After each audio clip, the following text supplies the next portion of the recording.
Bonjour et bienvenue pour ce blaze de la série HO. Les films d'aujourd'hui. Ce sera Creed 1 et 2, réalisés respectivement par Ryan Coogler et Steven Cappell, sortis respectivement le 13 janvier 2016 et le 9 janvier 2019. Alors, allons tout de suite au fond du sujet. Rocky, tout le monde le connaît. Icône, mythe du cinéma devenu mythe de la boxe aussi, paradoxalement.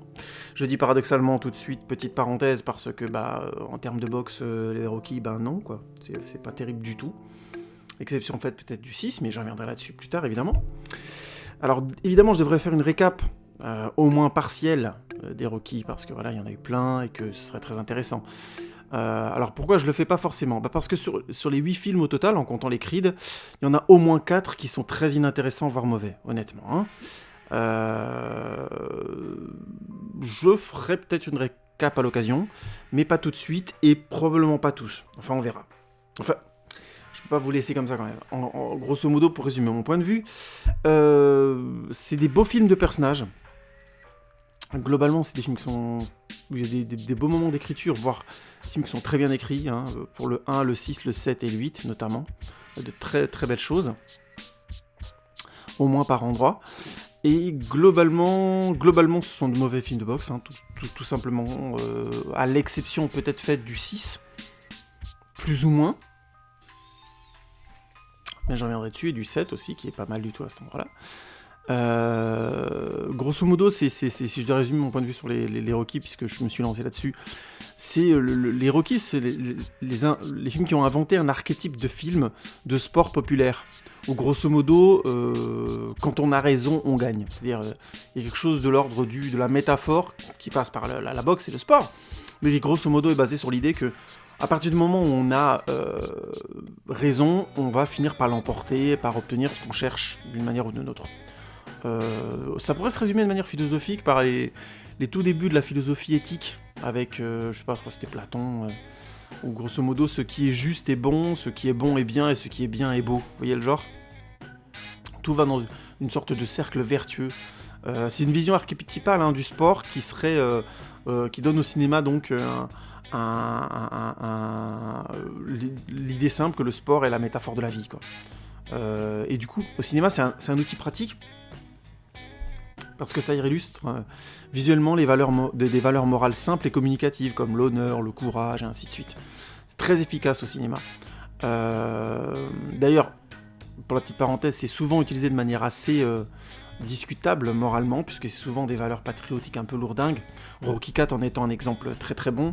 Rocky IV qui est vu comme le film reaganien, de l'ère Reagan, Ronald Reagan, président américain, et qui défend vraiment des vertus patriotiques en face d'une Russie qui serait devenue une dictature bête, mécanique, sans humanité, enfin voilà quoi. Et pour la petite parenthèse, c'est tous ces archétypes, grosso modo, cet archétype d'ailleurs, cette vision du sport, entre guillemets, symbole moral, je peux en parler ici, c'est devenu un petit peu une technique qui a été utilisée de manière outrancière, notamment l'idée du fil narratif, de la ficelle narrative, dans le sport TV. On a tordu ça jusqu'à ce que ça devienne une vision travestie du sport, où tout sport, grosso modo, se résume à son événement de compétition centrale, le match, le combat, ce que vous voulez, jusqu'à maintenant qu'on en arrive carrément à une vision tronquée du sport. Parce que tout simplement le sport ça se passe tous les jours, c'est pas du tout seulement l'événement final, c'est tout un entraînement, c'est tout le temps pour un professionnel tout simplement. C'est le professionnel du sport, sa vision du sport elle devient presque de l'ordre du réflexe. La compétition est un pic émotionnel, c'est clair, et elle dirige les efforts et le timing envers cette compétition, mais elle est loin d'être le pic, elle ne résume absolument pas tout. Elle peut donner cette impression-là, et vous aurez des sportifs même qui vont vous le dire, à part la compétition, pourquoi faire du sport, mais vous voyez ce que je veux dire, donc sur une vie, ce n'est qu'un pic, c'est un pic important, mais ce n'est qu'un pic. En quelque sorte, ça pourrait être vu comme un point de pivot, mais c'est pas le point central non plus de pourquoi on pratique un sport. Le sport, c'est un mode de vie spécifique à chaque sport. Vous voyez ce que je veux dire? Et dans la télévision, dans la mise en scène du sport, on a ce truc à se concentrer sur l'événement. Vous allez me dire que c'est faux parce que maintenant on a des tas de chaînes spécialisées, des très très grandes retransmissions sportives qui insistent sur les avant, les après et tout ce qui se passe autour du sport. Il y a des magazines, si on prend l'exemple du foot, le foot est disséqué du soir au matin. Si on veut écouter, voir des émissions de sport, voir des matchs de foot, on peut regarder du soir au matin sans aucun problème, de minuit à minuit, quoi. Oui, mais ce qui est impressionnant, c'est de voir à quel point, au final, on est peu dans le sport, on est peu dans le... À un moment donné, vous savez, le sport se passe de mots. C'est des gens qui taffent un geste. Ça, on peut l'analyser, on peut analyser beaucoup de choses, on peut en parler longtemps, des heures, ça, y a pas de souci, il y a plein de sujets comme ça dont on peut parler des heures, et le sport, comme ça, est un canaliseur populaire, donc il y a du monde pour parler et réfléchir à ça. Mais au final... le sport en lui-même, c'est-à-dire ce geste à affiner sans arrêt, finalement est loin du plus grand public, et paradoxalement, c'est ça le sport au quotidien, c'est ça. On va s'entraîner 10 fois par semaine, on fait attention à sa bouffe, à toute sa vie personnelle et tout est bousculé, c'est ça le sport, vous voyez ce que je veux dire? Et le grand public a souvent une vision du sport qui est complètement sculptée pour que l'événement sportif soit le pinacle au-dessus de tout, qui écrase absolument tout le reste. Ce qui est évidemment faux. Et le cinéma, un petit peu comme Rocky, mais pas seulement, hein, Rocky est un peu un symbole de ça, je trouve que c'est vraiment l'archétype qui a enfoncé le clou de ça, je trouve, d'un point de vue populaire, parce qu'il est arrivé pile aussi à un moment où le sport a commencé à devenir vraiment un marché de plus en plus juteux, avec l'arrivée notamment des pay-per-view et de la possibilité de diffuser de plus en plus les événements sportifs à la télévision. Maintenant sur internet, tout ça, on a encore plus, on a augmenté encore le ratio commercial, et du coup Rocky est un peu arrivé à ce point d'achoppement pour donner cet archétype, pour enfoncer une bonne fois cet archétype dans la tête du public. Ce qui compte, c'est l'événement, grosso modo. Alors, ce que je mets tout de suite un petit bémol, parce qu'en fait les Rocky sont des films de personnages, j'insiste là-dessus, mais le fait est que le style visuel qu'ils ont donné au sport par rapport à ça, il n'y a malheureusement pas eu vraiment d'évolution depuis les Rocky vers, on va dire, un film de sport un peu moins archétypal ou basé sur cet arcane, vous voyez, de ce dont je parlais avant, ce qui est bon et ce qui est bien et beau, ce qui est bien et bon, ce qui est bon et bien, ce qui est bien et beau. Dans cette idée que tout va dans une sorte d'évidence logique et une sorte de d'écoulement du bon et des valeurs, quoi. Ce qui va être de bonnes valeurs va être dans un cercle vertueux, comme je disais. Et Rocky a un peu enfoncé le clou de ça. Même dans les derniers, d'ailleurs. C'est ça qui est intéressant, c'est que ça n'a pas vraiment évolué. Je parle bien de la vision du sport, hein, j'insiste.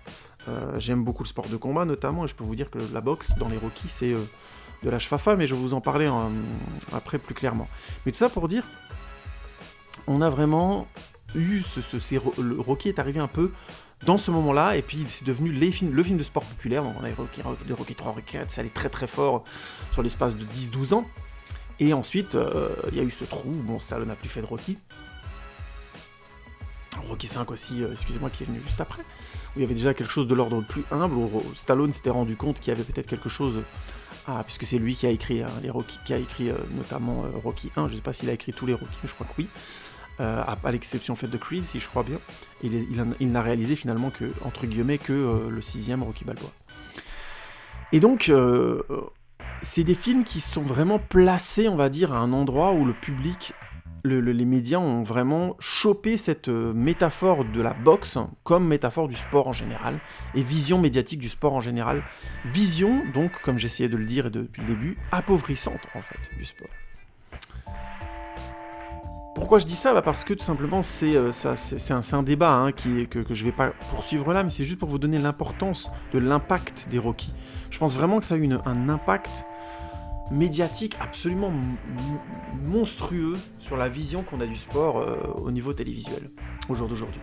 Alors bon, j'ai fermé la petite parenthèse, mais je voulais vraiment pointer ça parce que je vais pointer ensuite des choses très complexes sur la chorégraphie des sports, la chorégraphie de la boxe et la chorégraphie du sport de combat en général ou du combat en général au cinéma.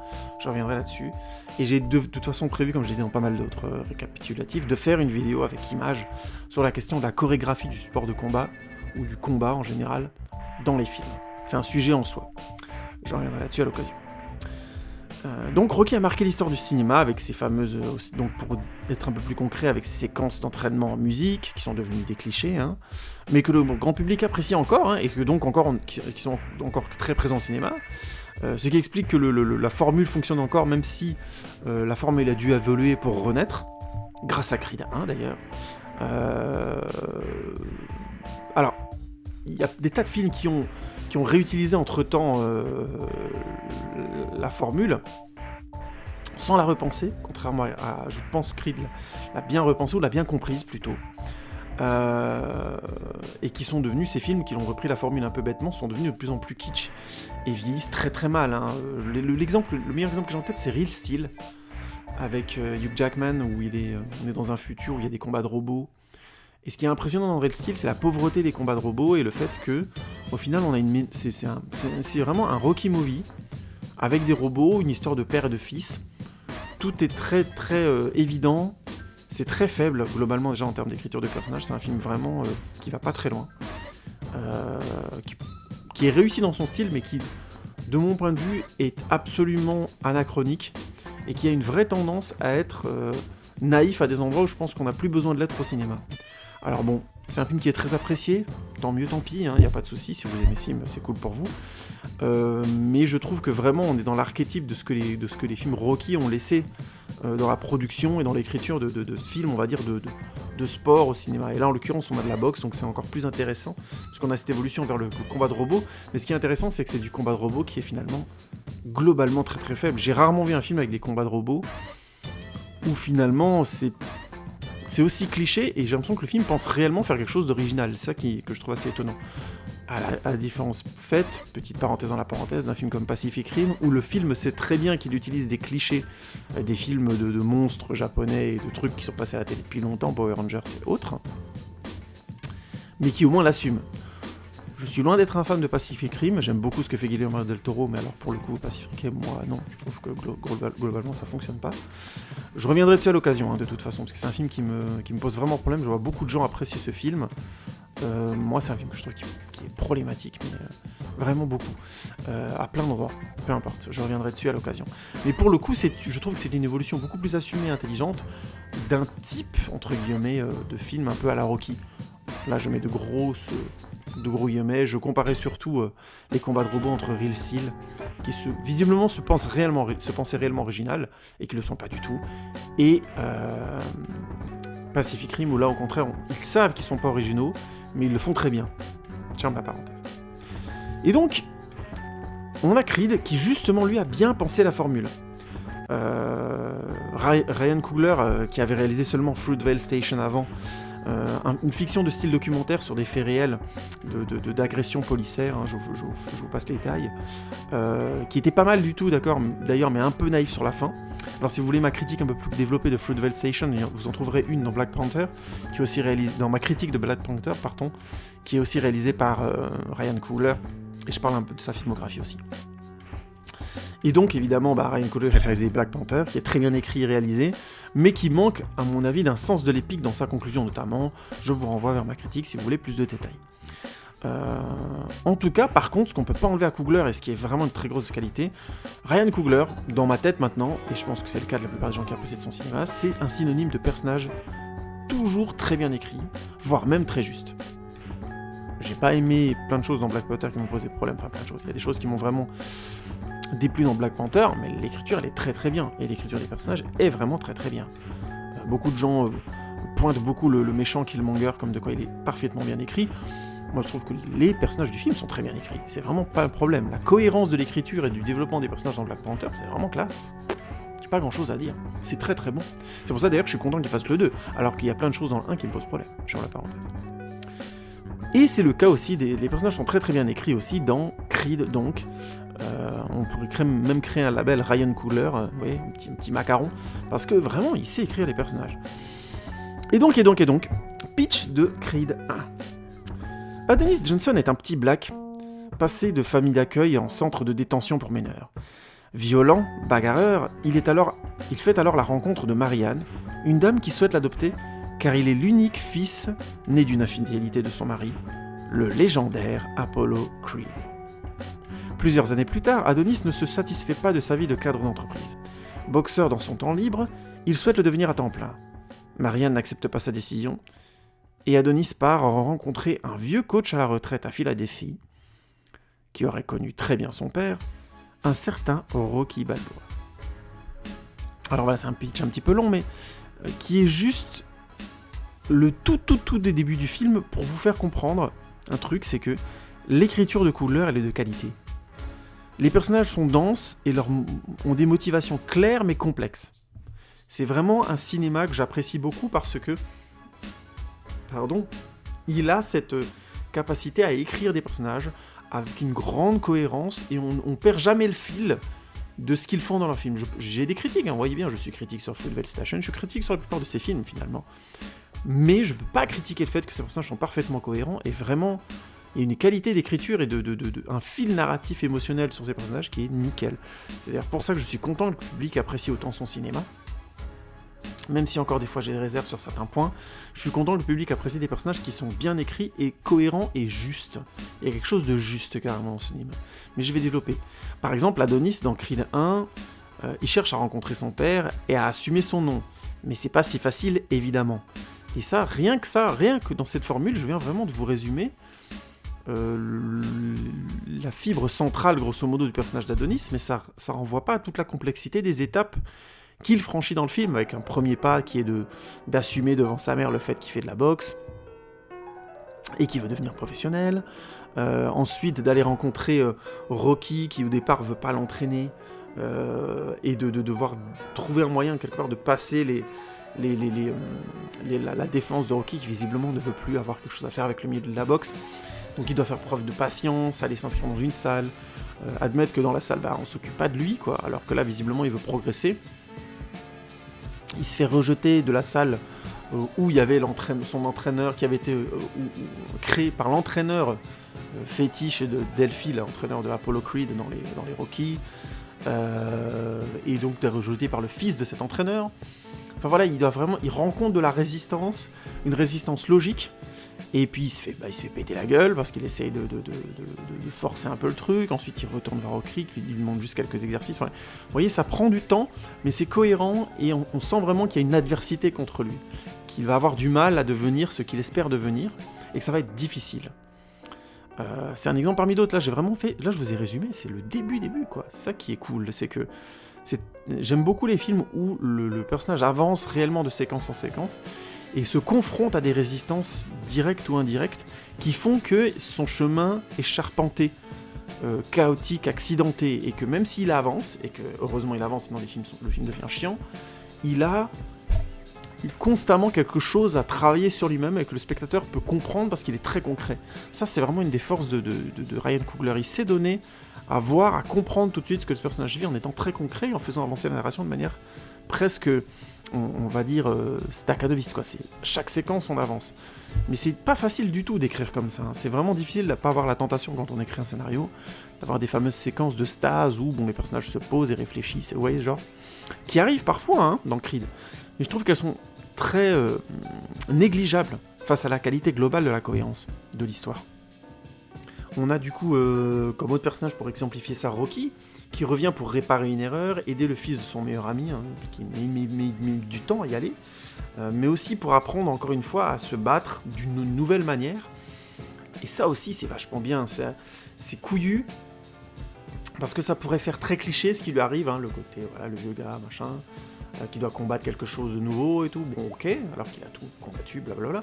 Mais non, parce que c'est bien amené, parce qu'on finit par être attaché au personnage, malgré, ou bien qu'on ait vu les autres Rocky ou pas. Ça, c'est un truc que j'aime beaucoup, c'est que je pense vraiment qu'on peut voir Creed 1 sans avoir vu les autres Rocky, et être attaché au personnage de Rocky. Ça, c'est vraiment très bon. Je pense que c'est une des forces des Rocky quand ils sont bien écrits, c'est qu'on peut se passer de voir les précédents. Alors, il se trouve que je pense que ça doit donner envie de les voir. Mais pour moi, c'est pas nécessaire, et c'est vraiment une grande qualité du travail là que Ryan Coogler a mis au scénario, puisque comme je le disais, c'est toujours difficile de reprendre un personnage qui a été écrit par un acteur qui joue dans le film que vous faites. Ça, c'est vraiment costaud, quoi, pour le coup. Et il l'a très bien fait. Alors, il y a des petits bémols, les autres personnages sont relativement secondaires et l'histoire tourne essentiellement autour de Rocky et de Adonis. Mais les personnages de Bianca, de Marianne, donc de la petite copine de Adonis et de sa mère, aussi bien que de l'adversaire du film, Ricky Conlan, qui est joué par le boxeur Tony Bellew, sont plus secondaires, mais ils sont parfaitement équilibrés aussi. Bianca a une carrière musicale urgente parce qu'elle a un souci, je vous laisse le découvrir, ce qui crée du coup évidemment des tensions entre ses ambitions et celles d'Adonis, et donc ils essaient de se trouver là-dedans alors qu'ils se rencontrent et qu'il se passe quelque chose entre eux. Marianne veut protéger son fils du spectre de son père, mais Adonis a un fort caractère. Du coup, ils sont un peu opposés comme ça d'une certaine manière. Et puis Rocky Conlan, de son côté, il est ruiné parce que il sait pas se contrôler, et du coup, il doit faire un combat qui est un peu un cirque contre sa volonté, mais il est quand même contraint d'y aller. Enfin voilà, les énergies contraires que rencontrent ces gens, leur objectif et les énergies contraires qu'ils rencontrent sont lisibles, cohérentes, bien amenées dans la narration. Enfin, c'est du très très beau travail. Alors, je veux pas spoiler, parce que je l'ai déjà fait un petit peu là, mais c'est une écriture juste, brillante et touchante. La relation entre Adonis et Rocky est superbe, on croit absolument à tout. Michael B. Jordan dans le rôle d'Adonis est excellent, vraiment il n'y a rien à dire dans le rôle, il est très bon, on y croit tout de suite à ce jeune garçon qui a grandi dans des centres d'accueil et qui garde une sorte de colère comme ça. C'est difficile, ça aurait été difficile à jouer, hein, vraiment, et il joue très bien, et évidemment, Sylvester Stallone dans le rôle de Rocky, je vais faire court, mais il est superbe. Je suis critique sur pas mal de Rocky, hein, le 2, 3, 4, moi, même le 5, c'est des films que je trouve vraiment terribles, qui ont très mal vieilli, pour plein de raisons, et qui ont des très belles idées d'écriture, souvent, et qui tombent complètement à l'eau. Et encore, je suis gentil, parce que le 3 et le 4, franchement, les bonnes idées d'écriture, il va falloir me les montrer. Mais voilà, Rocky, par contre, l'interprétation de Stallone dans chacun de ses films est extraordinaire. Il est très très bon à chaque fois. Vraiment, je tiens à souligner autre chose sur Creed 1. Vraiment mention spéciale à la relation coach-boxer que je trouve absolument juste. Voilà, je disais que dans les 8 Rocky, hein, puisque je compte les Creed dedans maintenant, dans la saga Rocky, on a rarement, je trouve, des moments de boxe auxquels j'arrive à croire, parce que je suis un petit peu la boxe, le sport de combat. C'est pas que je m'y connais, mais je suis un petit peu un passionné, j'aime bien. Du coup, je qualifierais juste de choses que j'ai l'habitude de regarder. Donc j'ai l'habitude de regarder des combats de boxe, des vrais. J'ai l'habitude de regarder du MMA notamment. J'ai fait un documentaire sur le rapport coach-boxeur, donc j'ai pu voir des gens sur le terrain. J'ai vu plein d'autres documentaires, d'autres gens qui ont filmé avec un autre point de vue que le mien dans le même domaine. Et je peux dire que souvent les Rocky sont au quetch ou restent très très très très en surface. Ce qui est vraiment dommage, hein. Je pense vraiment qu'il y a la place. Et Creed est un très bon exemple qui a la place dans les Rocky de mettre de la boxe, entre guillemets, vraisemblable. Alors vous allez me dire, on s'en fout si on n'y connaît rien. Je dis oui, mais en fait, je pense pas. Je pense que les spectateurs sentent quand c'est vrai, quand il y a du juste dans le fond. Je pense vraiment que les spectateurs le sentent. Et je pense que les acteurs le sentent, je pense que le scénariste qui en a conscience le sent et écrit différemment. C'est très très très très subtil ce dont je parle là. Mais je pense vraiment pour une raison que j'ai du mal à expliquer, on le sent. On sent quand le fond ne tient pas la route. On sent quand on voit un boxeur dans un film et on voit un boxeur de reportage, si le travail était bien fait, qu'on arrive à y croire. Je pourrais te donner comme exemple de ça The Fighter, où on a Christian Bale et Mark Wahlberg qui jouent tous les deux des boxeurs, qui sont frères. Chacun à leur manière, j'arrive à croire que ce sont des boxeurs. Que l'un l'a été très fortement, Christian Bale, et que l'autre l'est. J'arrive à y croire. Pas parce que c'est parfait en termes de chorégraphie de boxe, ou que Mark Wahlberg ou Christian Bale sont parfaits en tant que gestes de boxeur. Loin de là, ils font des trucs, bon... Il y a des plans, tu dis, bon, qu'est-ce que c'est que ça, si tu regardes bien. Mais c'est leur attitude, leur manière d'être dans la salle, leur manière de considérer la boxe, de parler de la boxe, de respirer la boxe. Vous voyez la nuance ? Tout ça, le contexte autour d'eux, les entraîneurs, la salle, leur famille, comment elle est dans la boxe, comment ils vont au combat, qui ils rencontrent, de quoi ils parlent en étant dans la boxe. Vous voyez ce que je veux dire ? Tout ça, c'est des éléments qui font qu'à un moment donné, inconsciemment, même le spectateur qui y connaît que dalle, il va commencer à y sentir du vrai. Et je vous le dis, on peut pas tricher, hein, on peut pas rajouter des éléments pour faire style qu'on s'y connaît. Il y a un film que j'aime beaucoup qui s'appelle Warrior, avec Tom Hardy et Josh Edgerton. qui est super bien en termes d'histoire de personnes, l'histoire de deux frères, comme ça, c'est une très très belle histoire, avec le père qui est joué par Nick Nolte, qui est superbe, enfin c'est un très beau film. Mais alors, concernant le film se passe dans le milieu du MMA, c'est pas que c'est n'importe quoi, c'est juste, je n'arrive pas à y croire. Ils font des entraînements par moments que je trouve plutôt justes, plutôt intéressants, et qui ont tendance à être assez classe, puisqu'on voit différents types d'entraînements et tout ça, différents types d'entraîneurs, et du coup c'est pas mal. Mais je n'arrive pas à y croire jusqu'à un certain point. Et pourtant, les acteurs qui jouent dedans, notamment Frank Grillo qui joue l'entraîneur de Josh Edgerton, qui vient de faire une série de documentaires qui s'appelle World of Fighting, si je dis pas de bêtises, mais je sais pas où je peux le voir. J'ai vu juste des extraits. Ça a l'air vachement bien, il s'y connaît visiblement très bien dans le milieu du sport de combat. Ben, je sais pas si au moment, il a même fait la série, une série sur le MMA dont j'ai oublié le nom maintenant. Je vais dire des bêtises. Où il est aussi coach de MMA et tout ça, donc voilà, il s'y connaît, quoi, il connaît le milieu, j'ai vraiment rien à dire là-dessus, je pense que je peux pas vraiment dire ça de l'acteur. Ben, je sais pas s'il s'y connaissait au moment de Warrior, mais je n'arrive pas à y croire. Il y a quelque chose qui ne fonctionne pas à un moment donné. Et notamment dans le film, ce qui est flagrant, c'est au moment des compétitions de MMA. Visiblement, le réalisateur ne connaît pas le milieu du MMA. Où on a une vision très lointaine, parce que le tournoi qui est créé dans le film n'est pas crédible, la manière dont les commentaires s'expriment n'est pas crédible, ce que les gens disent aux... Enfin, c'est crédible que par moments très subtil, et je pense que le public n'y croit pas. Par contre, l'histoire humaine dedans est très bien écrite, c'est ça qui fait qu'on suit le film. Et souvent, je trouve qu'on a souvent, c'est un bon exemple, Warrior, de ce qu'est encore l'archétype du film à la Rocky, c'est-à-dire que le sport va rester très superficiel, très peu vraisemblable, et au final, on va juste essayer de faire en sorte que ça ait l'air vrai, alors qu'à mon avis, il faudrait faire en sorte que ce le soit. Vous voyez la nuance que j'insiste ? Mais j'insiste, cette nuance est subtile, j'insiste encore. Et donc, dans Creed, je trouve que, justement, Coogler a réussi son coup. J'ai comme exemple le moment où il y a Adonis qui doit s'entraîner avec un nouveau gars qui lui tient les pattes d'ours, et il va chez Rocky pour se plaindre en lui disant « Non, mais moi j'aimerais m'entraîner avec toi, machin ». Et Rocky lui répond « Non, t'inquiète pas ». Il doit le rassurer, et ça je l'ai déjà vu, je pense que c'est vrai quand un entraîneur peut plus ou ne veut pas pour différentes raisons faire les pas d'ours ou faire les exercices avec l'entraîné, quand notamment ça a été un ancien champion et qui sait faire les gestes, on entend vraiment, j'ai vu régulièrement des gens dire non mais moi je m'attendais à m'entraîner avec toi, que tu me tiennes les pattes, que c'est toi qui me montres, et souvent l'entraîneur il dit non mais t'inquiète pas, je te vois, je regarde ce que tu fais, je suis là à 100% machin.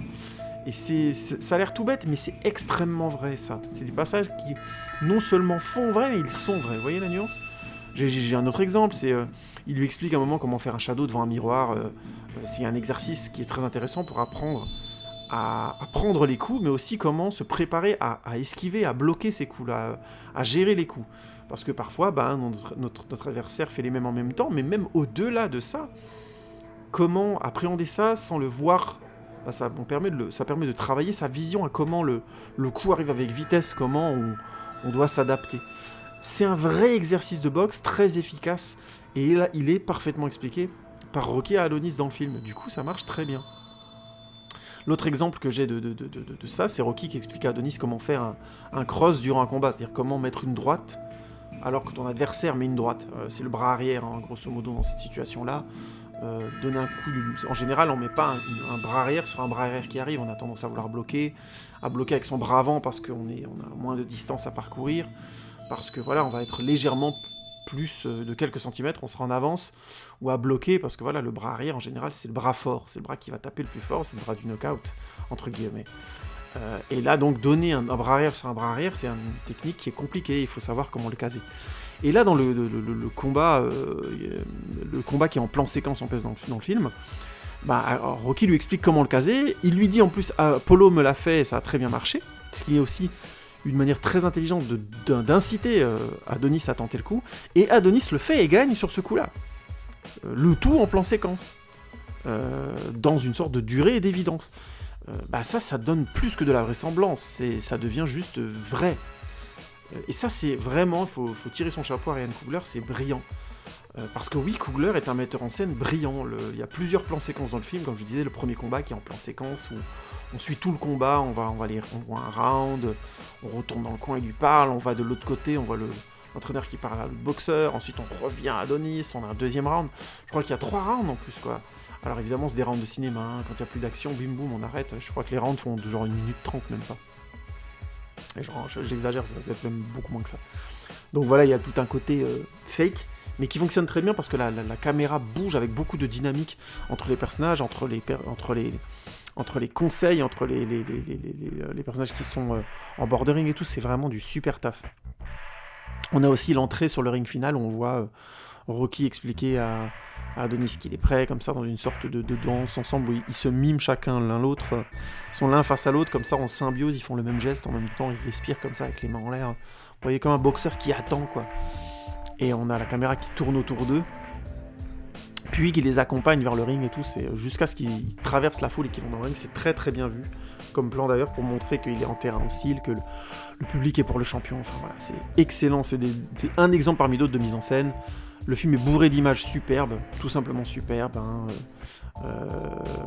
Les courses en Philadelphie et tout ça qui sont des reprises directes des plans de Rocky qui fait son jogging dans Rocky 1 ou d'autres Rocky, les fameuses marches là où il monte avec là où il y avait la statue de Rocky, il n'y a plus maintenant.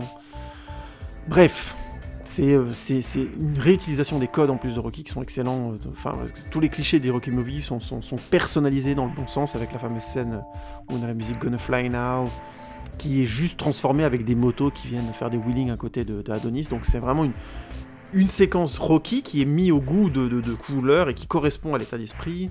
La fin où Rocky et Adonis montent ces fameuses marches, où Rocky allait à chaque fois. Voilà, c'est vraiment ça. Je vous conseille d'ailleurs de voir le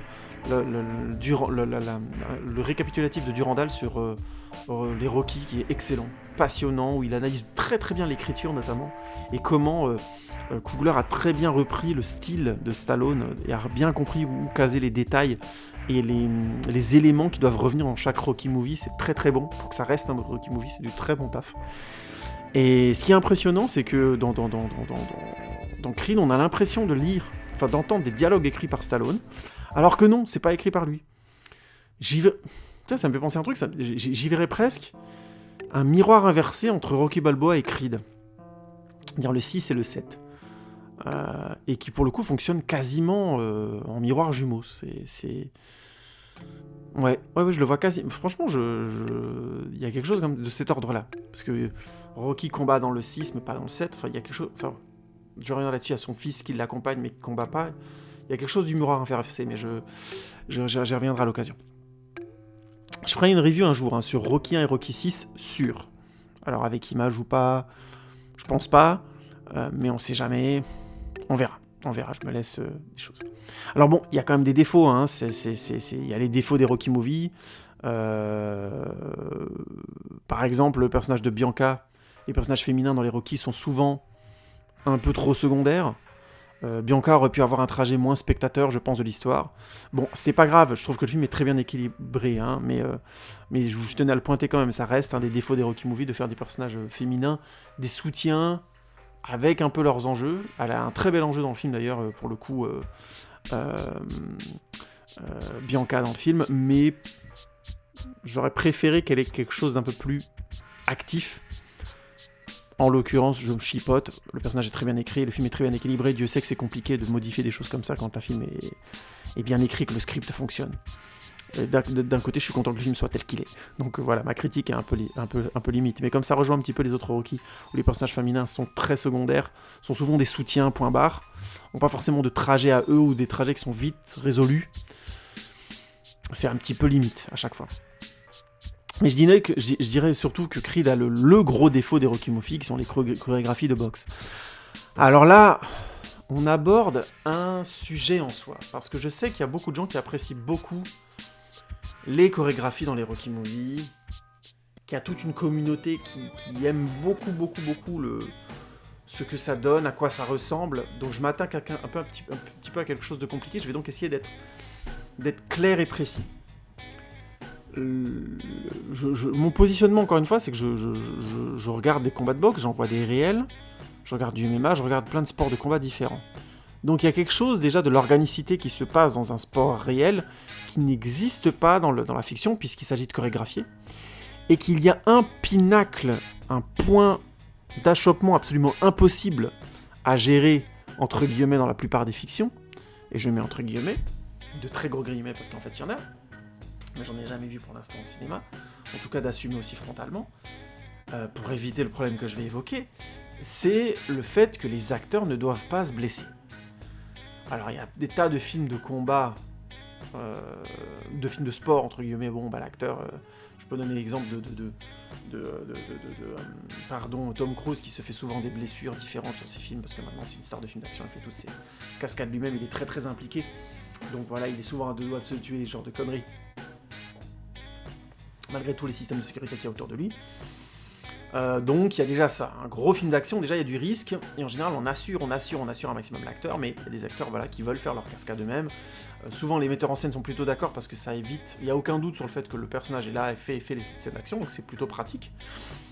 Donc c'est pas du tout anodin qu'un acteur fasse les cascades de son personnage, mais dans le cas d'un film où il y a du combat, on ajoute un astérisque de plus qui est le potentiel de blessure qui augmente. Qui augmente, mais alors de manière drastique. Drastique. Parce que tout simplement, il y a des coups reçus. Or, en général, on veut éviter que l'acteur soit blessé parce qu'il y a des assurances, parce que l'acteur titre d'un film a plein de séquences à faire, que tout le film tourne autour de lui ou elle, hein, et que du coup, le ou la blessé, c'est mettre le tournage en retard, c'est prendre le risque que le film s'arrête, c'est une cascade, pardon, excusez-moi, absolument monstrueuse de problèmes. Donc forcément, dès qu'on fait un film de combat, on a par définition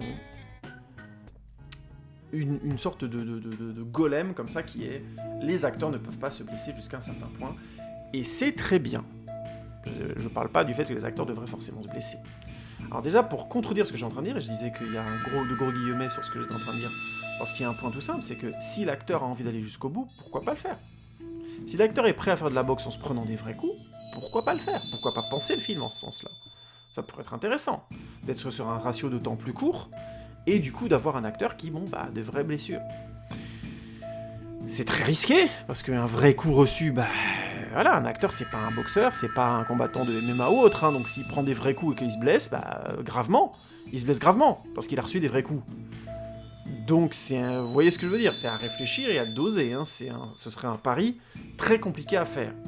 Et j'aurais vraiment beaucoup de respect pour l'acteur qui oserait aller jusqu'au bout à ce point-là. Parce que là, ça devient déraisonnable, hein. Mais je serais curieux de voir un film tenter le coup, pour voir ce que ça donnerait. Alors ça a peut-être été le cas dans les films où on a des sportifs qui sont les acteurs principaux de leur propre sport. Je pense notamment en France, il y avait eu Chokdi, avec Dida Diafat qui jouait grosso modo son propre rôle. Dida qui était un champion du monde, qui a été notamment champion du monde de boxe thaï. Le film était pas mal, mais bon voilà, Dida est juste pas un acteur, hein, donc c'était... il y avait quelques limites. Mais le film était pas mal, hein, honnêtement. Chokdi, c'était pas du tout mal comme film. C'est pas un grand film, hein, faut pas me faire dire ce que j'ai dit. Pas dit, mais c'était correct, franchement. Mais mis à part ce genre de situation, on a l'acteur principal est un sportif qui connaît son sport. En général, on a un acteur on va donc chorégraphier un maximum pour éviter les blessures. On a des acteurs qui vont aller un peu plus loin, qui vont demander à recevoir des coups, qui vont être un peu plus engagés, un peu plus engagés dans l'action et qui vont prendre des gros risques. Mais globalement, on va avoir en général une chorégraphie de combat très, très bien faite, très bien millimétrée, et on va essayer d'éviter un maximum les zones, la tête, enfin on va essayer d'éviter de blesser un maximum l'acteur, tout simplement de lui coller des bleus là où il faut pas, parce que le jour d'après, vous savez, un tournage de film, c'est exemple tout con, l'acteur doit jouer l'entraînement du combat le jour d'après, quand le combat est tourné, parce que le combat c'est compliqué à tourner, il faut du pli, voilà, donc c'est beaucoup plus lourd, donc forcément c'est plus difficile à organiser. Et on est obligé du coup de filmer l'entraînement du combat après avoir filmé le combat. Et il vaut mieux pas qu'il ait des bleus au bras, au dos et ainsi de suite, parce que les rares scènes où on va voir ses bras où il est supposé être torse nu, d'un seul coup il doit porter un pull au Mexique. Vous voyez ce que je veux dire, je caricature, en plein soleil, parce que il a des bleus partout. Donc vous voyez ça va vite. Et prendre un bleu dans un sport de combat, ça va très très vite. Un bleu très visible, c'est très très simple. Un ou deux coups placés au même endroit, un coup de tibia dans l'avant-bras qui est mal reçu, mal bloqué ou quoi que ce soit. Et Dieu sait que quand on est débutant et qu'on est acteur et pas sportif de haut niveau ou tout simplement athlète qui pratique ce sport-là, bah, ça peut arriver très très vite. Parce que ça arrive aussi aux athlètes et aux sportifs de haut niveau qui pratiquent régulièrement, donc ça vous donne une échelle d'idée si ça peut arriver rapidement à un acteur ou tout simplement à un amateur. Donc le risque est quand même, ça devient vite huge, hein. On est vite confronté à un gros problème de base. Du coup, en général, on chorégraphie. On fait en sorte de chorégraphie assez large pour les acteurs se blessent pas. Alors là, il y a deux écoles. Vraiment, je suis obligé de faire un peu une séparation. On a ceux qui vont chorégraphier ça très bien, avoir un rythme athlétique correct et du coup proposer du dynamisme par le cadre, c'est-à-dire on va compenser l'irréalisme des gestes par une dynamique des cadres. Je vais donner un exemple, c'est on prend un objectif qui va donner un plan large, très large. Une courte focale, ça permet grosso modo d'avoir, vous savez, des plans très très larges sur des paysages. Alors si on filme sur la gueule de quelqu'un, ça va lui faire une tronche bizarre, souvent utilisé dans des films d'horreur, des films à ambiance et tout. Alors c'est un peu un cache-misère, mais vous pigez l'idée. Donc si on vous fait bouger quelque chose d'un côté à l'autre de l'écran quand vous avez ce type d'objectif, vous obtenez quelque chose de plus rapide ou de plus... Ça glisse mieux dans l'écran, entre guillemets, ça a plus d'ampleur. Donc si vous avez un crochet qui vient de la droite vers la gauche quand vous avez ce genre d'objectif, en mesurant bien l'objectif pour pas exagérer ou pas distordre le mouvement, vous allez obtenir une grosse dynamique dans l'image. Donc bien calé dans un rythme, dans un montage, vous allez obtenir d'un seul coup une sorte de geste massif en faisant traverser le bras l'écran, vous voyez. C'est ce genre de feinte, toute bête, bien montée, bien choisie, bien chorégraphiée, qui fait que vous allez obtenir de la dynamique à l'image. Et ça, c'est le style Rocky. Ça fonctionne très bien d'ailleurs, il n'y a pas de souci. On a un rythme à l'image qui fonctionne bien avec ces fameux grands crochets larges où le personnage rate l'autre avec une grande esquive de tête et un grand crochet en retour. Alors des fois ça bloque, des fois ça bloque pas, des fois ça reçoit un coup avec un effet de ralenti ou un effet de bruit très fort. On joue beaucoup sur les sons, notamment sur les impacts. On joue beaucoup sur les effets graphiques, passage en noir et blanc, le son qui devient sourd quand le coup est reçu pour qu'on fasse corps avec dans la tête du boxeur, hein. Ce qui évidemment est utilisé dans Creed 1. Et donc voilà, on a là différents éléments qui vont styliser le combat, mais qui vont lui donner beaucoup de dynamique cinématographique. Et c'est très bien, et souvent le public mange, il n'y a aucun souci. Moi le premier. Pour peu que ce soit bien fait, que ce soit tendu, j'ai pas grand chose à dire. Surtout si les enjeux, et c'est toujours pareil, au final une scène d'action ne fonctionne que si les enjeux fonctionnent. Donc il faut que le film soit bien écrit, quoi. Et comme c'est le cas des Rocky et que c'est souvent bien écrit, tout simplement les scènes de combat fonctionnent. Il n'y a pas besoin de pérorer 15 ans là-dessus. Mais il y a aussi une autre possibilité qui est de chorégraphier en s'entraînant beaucoup plus. On va donner un temps d'entraînement beaucoup plus fort, beaucoup plus long aux acteurs, ce qui fait que les acteurs vont pratiquer aussi ce sport ou cette pratique sportive, ou simplement ces chorégraphies à répétition. Et là, on obtient théâtralement presque, sans avoir à trop rajouter d'effets de caméra ou d'effets de cinéma, à proprement parler, comme j'en parlais avant, en jouant avec les focales, le son et plein de choses comme ça, le montage, la solarisation, l'image, la lumière, plein de choses comme ça. Des choses très très punchy et très rythmées. Le bon exemple de ça, c'est les chorégraphies par exemple de Hong Kong, qui ont un style particulier, mais je donnerais comme bon exemple de ça, parce que c'est un peu plus entre guillemets moderne, c'est les chorégraphies des films de Jackie Chan, où il y a vraiment par exemple un plan large, on a vraiment les personnages qui sont en pied, on les voit entiers, et on les voit faire une chorégraphie qui ne fonctionne en rythme visuel que parce qu'elle est très rapide, et qu'elle multiplie entre guillemets les performances d'athlètes spectaculaires le plus possible.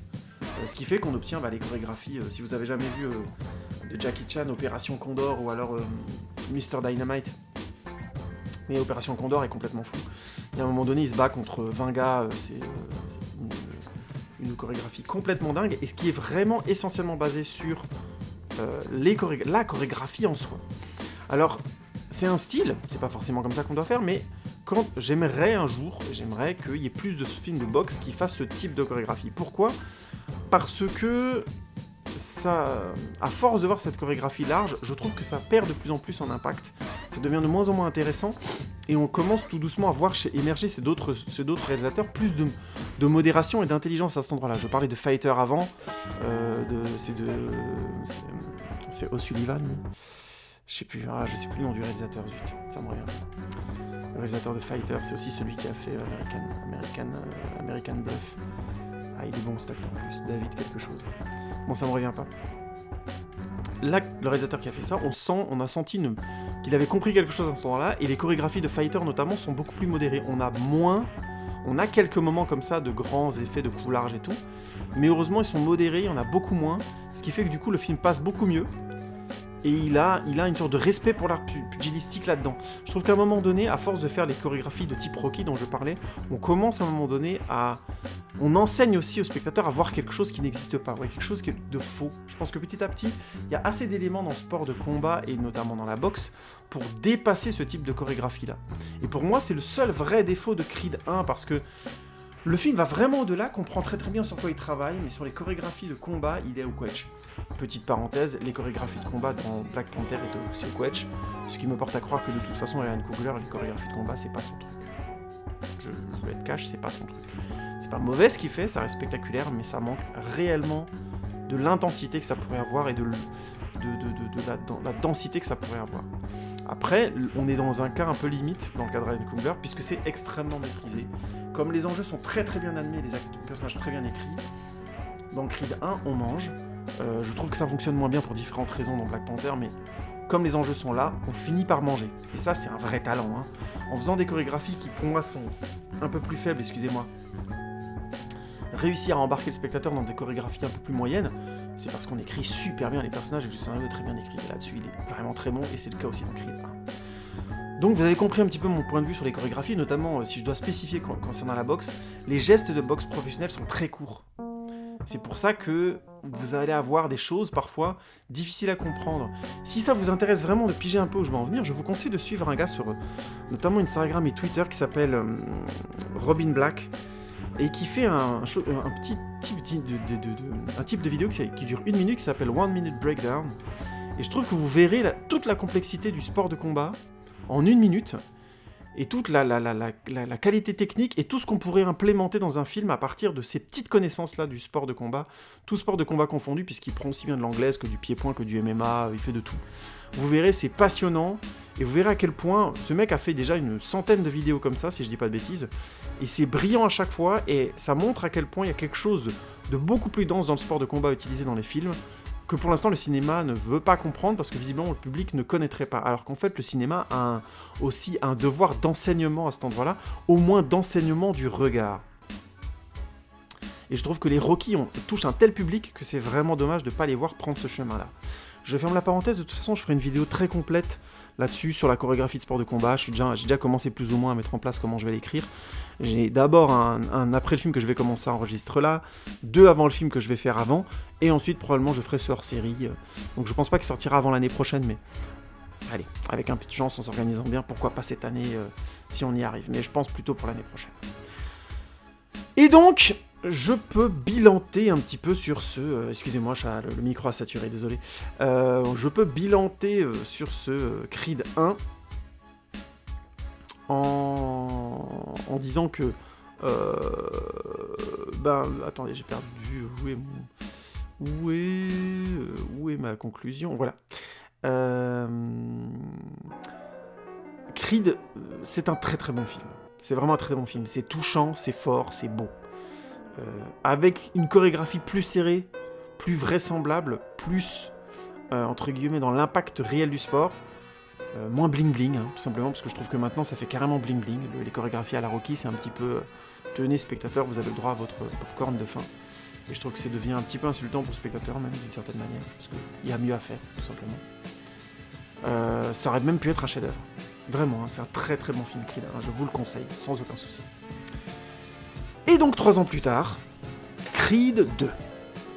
Alors, on change de réalisateur, Steven Caple Jr. prend la suite de Ryan Coogler, qui lui s'occupe actuellement d'écrire et d'être en pré-production de Black Panther 2, si je dis pas de bêtises, qui devrait sortir pour 2021, si j'ai bien compris. Donc il est en plein taf, autant dire qu'il est en train de bien bosser son scénario, son script actuellement, très probablement pour commencer la pré-production au courant de cette année. Je n'ai pas vu de film par contre de Steven Caple Jr. qui a fait un long avant, mais je l'ai pas vu. Par contre, j'ai vu au générique à l'idée de l'histoire, la personne qui a eu l'idée de l'histoire, c'est Keodari Coker, Monsieur Luke Cage, le créateur de la série Luke Cage, showrunner de Luke Cage saison 1, saison 2. Je vous envoie voir mes critiques si vous voulez connaître un petit peu Keodari Coker et ce que je pense de Luke Cage saison 1 et 2. En vous en cours, la saison 1 était molle, la saison 2 était vraiment bien. Fait de gros progrès, mais avec des bons et des moins bons, mais la saison 1 avait de vrais soucis. Et il y a eu un vrai progrès dans le point de vue de Keodari Coker sur Luke Cage entre les deux saisons, et ça, il faut lui tirer mon chapeau. Je ferme la parenthèse, je vous envoie voir les critiques si vous voulez connaître. Et donc, en parallèle de ça, on a au retour au scénario Stallone, ce qui est très cool, même si Coogler avait été très bon, mais en l'occurrence, moi... Stallone, les scénarios de Stallone, comme je disais, sur Rocky 1 et Rocky 6 au minimum, c'est très très bon. Donc c'est cool de le revoir revenir. Et en plus, on a le retour du personnage de Ivan Drago, personnage de Rocky 4 emblématique pour beaucoup de fans, et pour les gens qui ont suivi le film, qui s'en souviennent, j'imagine, interprété toujours par Dolph Lundgren, qui donc remet quelque part les gants en revenant dans la série. Donc c'était plutôt hypant, plutôt cool de leur voir tenter ça. Je n'attendais pas de suite à Creed, que je trouvais très bien, comme je n'attendais pas de suite à l'époque de Rocky Balboa, donc j'étais plutôt en mode... J'ai été très agréablement surpris par Creed. J'avais trouvé Rocky Balboa que c'était une excellente conclusion à la saga Rocky, et Creed avait réussi le coup Creed 1 avait réussi le coup de revenir et en plus de me faire apprécier ça et de me dire encore une conclusion encore mieux. Donc c'était super cool. Donc pourquoi pas Creed 2 y arriverait. Même si pour le coup on n'a pas le même réalisateur et pas les mêmes scénaristes. Et en plus je trouvais un truc super cool, c'est qu'il pouvait assumer une bonne fois pour toutes Rocky 4, qui est l'opus le plus mauvais et le plus controversé de la série, comme je disais, parce que c'est un film qui a été vu comme une propagande politique hollywoodienne, ce qui est tout à fait possible. Donc c'était très cool de quelque part reprendre le personnage de ce film-là de manière intelligente, puisque effectivement une histoire entre les Creed et les Drago, c'est cohérent, mais de réussir à le transformer en Rocky 4 en bon départ d'un film Rocky. Ça, ce serait vraiment cool. Creed 2 avait vraiment cette possibilité-là. Alors du coup, qu'est-ce que j'en pense ? Faisons un petit pitch d'abord. Adonis devient champion à la joie de Bianca et Rocky. Mais du passé, surgit alors Ivan Drago, bien décidé à venger sa défaite sur Rocky et répéter l'histoire des Drago contre les Creed, puisqu'il avait tué de ses mains, dans un match de boxe, Apollo Creed, le père d'Adonis. Avec son fils, lui aussi devenu boxeur professionnel, Victor Drago. L'idée de base est bonne, vraiment l'idée de base elle est bonne, mais je vais couper court au suspense, je trouve qu'elle est vite avortée, malheureusement. Le parcours des personnages dans ce film est globalement beaucoup moins clair que dans le film précédent, je trouve. Le premier exemple que j'ai en tête, c'est pourquoi Adonis veut combattre Drago. Franchement, j'ai eu du mal à le comprendre. On est allé voir avec ma compagne, on est sorti du film en se demandant vraiment pourquoi encore. Au final, il acceptait de faire ce combat-là. Alors, plus ou moins, on dirait qu'il veut venger son père, mais bon, comme c'est pas contre le même mec et qui visiblement il a l'air de le comprendre, je sais pas, est-ce que c'est parce qu'il a besoin de construire, entre guillemets, son legacy à lui, sa légende, parce que, tout simplement, il vient de battre le champion, et on comprend que le champion était un peu vieillissant, du coup, il est un peu rabroué, on dit que c'est un peu un champion en carton, il vient juste d'arriver comme champion. Donc, pourquoi pas ? Mais c'est difficile à dire, franchement, le film est entre deux eaux. Il veut être subtil, mais au final, il est entre deux eaux. On n'est pas très sûr de ce qui pousse Adonis à le faire. Ce qui est sûr, c'est qu'il y va avec motivation, mais bon. Et dans le parcours de Rocky, je trouve que c'est clairement dans ce film un parcours moins séminal que dans Creed. Et malgré de belles idées, il y a le parcours de Rocky dans le film n'est pas inintéressant du tout. Le rapport qu'il a à Adonis se complexifie sur cette fameuse histoire de la mort de Apollo, et ça, c'est plutôt une bonne idée. Mais je trouve que c'est beaucoup moins séminal que ce qu'il a affronté dans Rocky 1, dans Creed 1, et je veux pas spoiler ce qu'il a affronté. Du coup, je suis un peu emmerdé parce que ça me donne l'impression que le film avait rien à ajouter depuis Creed 1 sur l'histoire de Rocky, ou juste pas assez, ou alors peut-être qu'il s'est pas assez affirmé, je sais pas comment dire ça, mais j'ai l'impression que peut-être que Stallone n'avait pas tant de choses à écrire sur finalement Rocky. Il voulait juste écrire que, voilà, il est comme ce qu'on sait déjà dans Creed 1, c'est qu'il regrette de ne pas avoir jeté la serviette quand Apollo s'est battu et qu'Apollo est mort. Donc oui, mais ça, à la limite, on s'en doute. C'est peu original au final où ça nous mène, je pense. J'ai encore un autre exemple, c'est l'exemple de Bianca, qui cette fois-ci a un parcours plus dense que dans le 1, ce qui est une bonne chose, mais finalement ce parcours il est réglé presque à la limite du hors-champ. Grosso modo, elle a une discussion avec la mère de Adonis, qui elle-même était la femme d'un champion, donc elle lui donne des conseils, et grosso modo c'est réglé, il n'y a pas de... Autant dans le 1, il y a vraiment un moment où elle est contre Adonis, et que ça... c'est très dur ce qu'elle fait à Adonis, mais en même temps on la comprend, et ça donne beaucoup de densité et de force à son personnage. Autant dans celui-là, il fait des choses quand même très costauds, il est absent à un moment donné où elle a absolument besoin de lui, et elle lui en tient pas rigueur du tout. Il est même ensuite assez maladroit une fois qu'ils ont franchi encore un cap dans leur vie, et il fait des choses, notamment parce qu'il a des craintes concernant la surdité éventuelle de sa femme et tout. Enfin, je vous laisse découvrir, je veux pas spoiler plus que ça.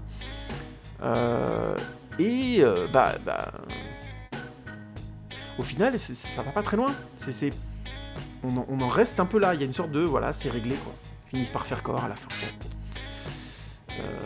Globalement, le film ne sait pas trop ce qu'il veut raconter, je trouve, ou il le fait trop timidement.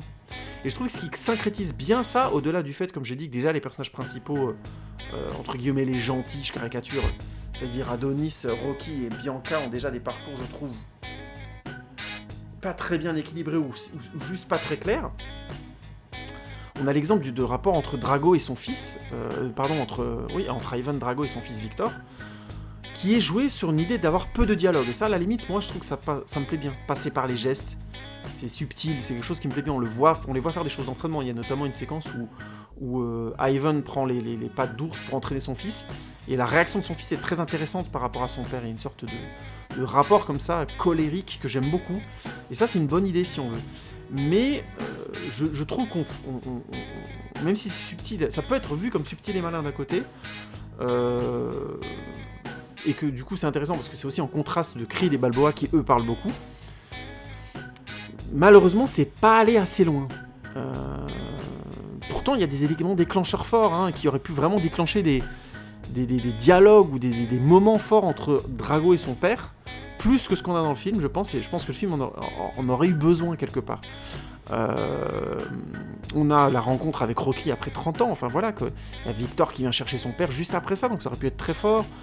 On a le retour de la mère de Drago, qui a abandonné Drago, donc ça aussi, ça donne lieu plus ou moins à une réaction, mais sans elle. Donc vous voyez, il y a quelque chose comme ça qui est constamment évité. Drago, c'est quand même le meurtrier, quelque part, de Apollo, qui revient devant Rocky, et Rocky se sent coupable de ça, donc c'est quelque chose qu'on sent pas assez quand ils sont confrontés l'un à l'autre, et finalement, ils sont plus confrontés l'un à l'autre ensuite. Donc ils sont pas assez confrontés l'un à l'autre. C'est pas bien exploité dans le film, en quelque sorte. Il y a quelque chose comme ça, d'éléments déclencheurs très forts, qui en plus ont des films derrière eux, un film derrière eux pour alimenter de l'histoire, ce qui est quand même pratique. Et là, en l'occurrence, je pense que si on n'a pas vu les films précédents, ça parle pas beaucoup. Et c'est pas bien exploité, ça va pas assez loin. Les personnages, grosso modo, sont trop timides.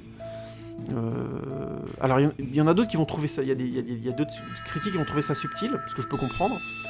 Mais je trouve que la mise en scène est malheureusement plus lourde. Dans Creed, notamment, Bianca et Adonis avaient une relation simple et belle, avec des éléments simples. C'était pas original, mais c'était bien vu. J'aime bien notamment le plan où ils sont couchés tous les deux par terre et ils sont à l'envers dans le plan. Où c'est le moment où vraiment on sent qu'ils se rapprochent et qu'ils ont une relation qui est originale. Ils sont en train de vivre quelque chose d'unique et ils sont à l'envers dans l'écran. Vous voyez ? Le premier baiser n'est pas à l'endroit dans l'écran. Ça a l'air tout bête, mais je trouve que ça rejoint bien le côté étrange de ce mec, d'un gosse qui est au départ... et le côté exceptionnel de leur rencontre, une jeune femme qui commence à devenir sourde, qui en même temps devient une star de la musique, et qui donc va devoir à un moment donné arrêter sa carrière parce qu'elle n'entend plus. Face à un gars qui en fait était le fils illégitime d'un grand champion qui allait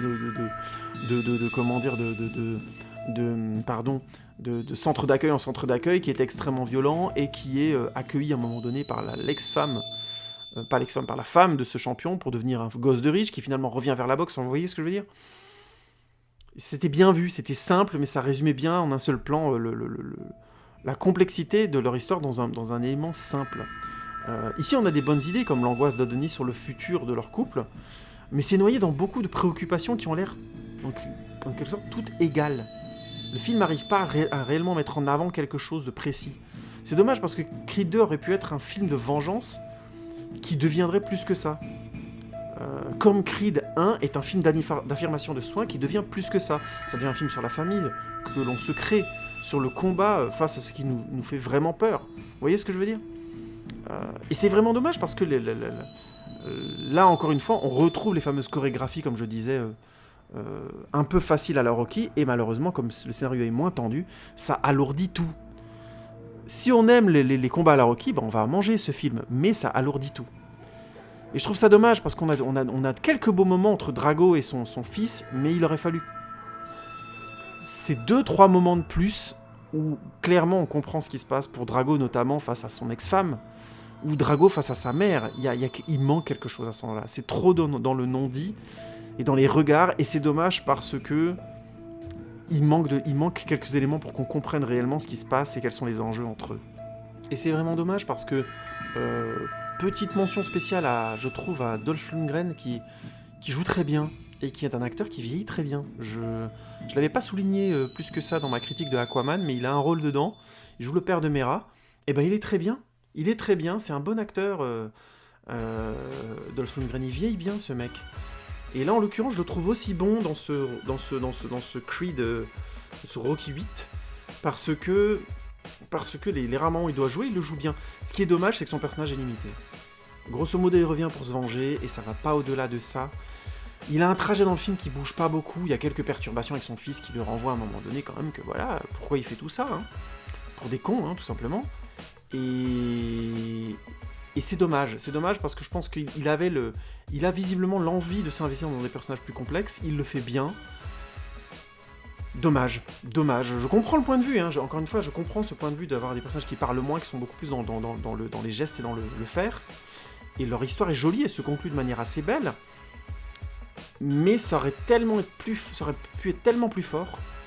Et j'ai peut-être pas souligné ça sur Creed 1, mais je vais le souligner, je vais faire un comparatif tout de suite. Dans Creed 1, on a plusieurs moments où Rocky donne des conseils de boxe qui ressemblent à des conseils de boxe.